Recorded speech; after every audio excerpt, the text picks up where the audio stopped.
আসসালামু আলাইকুম বন্ধুরা, কেমন আছো সবাই? তোমাদের সবাইকে স্বাগতম জানাই আজকে আমার ডেলি লাইফের ব্লগে। আর আজকে আমি যাব বাড়ি থেকে প্রায় 600 কিলোমিটার দূরে। আর কিভাবে গেলাম, কি করতে গিয়েছিলাম সব তোমাদেরকে বলবো, তো ভিডিওটা শেষ পর্যন্ত দেখো। আর আমি নূর, আমাকে সবাই চেনো কি চেনো না আমি জানি না।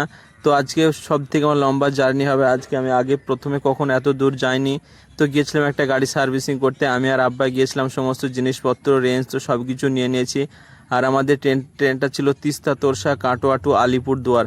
তো দেখতেই পাচ্ছ, বাইক নিয়ে কাটোয়া যাব, কাটোয়া থেকে সুকান্তদার কাছে কিছু মাল নেব, তারপর আবার ট্রেন ধরবো। তো বাইক নিয়ে বার হয়ে পড়লাম।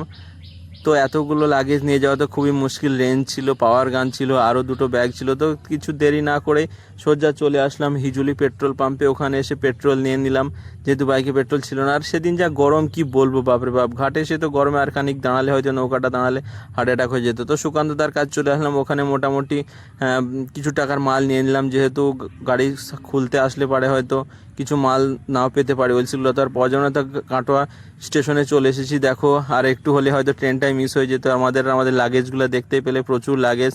তো ভাই খুব ভালোভাবে ট্রেনে উঠে পড়েছি। আর আমাদের কামরা ছিল S1, আমার আপার সিট ছিল আর আব্বার নিচে ছিল। তো দেখতে দেখতেই রাত 9টা বেজে গেল। তো বাড়ি থেকে খাবার নিয়ে এসেছিলাম, তো খাওয়া দাওয়া করে নিলাম হালকা করে। তো ভাই খাওয়া খেতে তো হবে, আর ট্রেনে খাওয়া কিনে খাওয়া সম্ভব নয়, প্রচুর দাম।